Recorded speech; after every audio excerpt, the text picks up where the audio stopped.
Racism connected to psychiatry. After World War II, a new eugenics was resurrected out of the bones and ashes of the old eugenics. The eugenics movement has been at the forefront to establish a new scientific racism that justifies oppression and exploitation and racism. In fact, racism is inseparable from the roots of psychiatry. The entire history of psychiatry, beginning with scientific conclusions that were made in the 1830s, was an effort to prove the intellectual inferiority of African Americans. Benjamin Rush is the father of modern psychiatry, and he is the one that gave us the term negritude. He said that all blacks have inherited this disease, and this particular disease, it caused them to be inferior. In addition to that, it was the reason why it was very important that blacks remained segregated and separate from whites so that whites did not inherit this disease.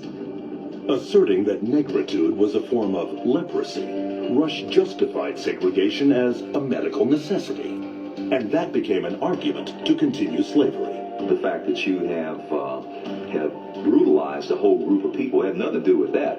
It had everything to do with some genetic link, and that basically you were just a diseased person. So when a slave master wanted to get rid of a recalcitrant slave, they could just say, oh, they're suffering from this disease.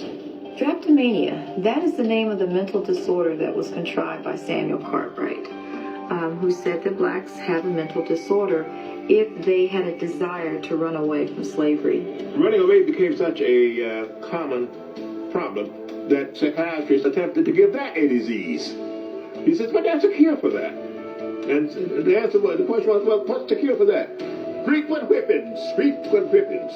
You'd be surprised how that disease clears up when the lash is put in place of their excuses. After slavery was abolished, psychiatric racism not only persisted, it intensified. The American Journal of Psychiatry officially proclaimed that Negroes, as descendants of savages and cannibals, were ill-prepared for higher civilization, while their pseudo-science eugenics stepped up its racist activities. There is a clear and long and intimate connection between the eugenics movement and the Ku Klux Klan.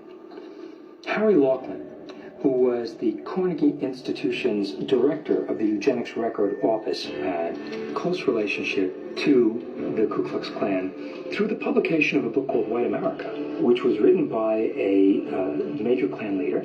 So Laughlin wrote a glowing review of the book in the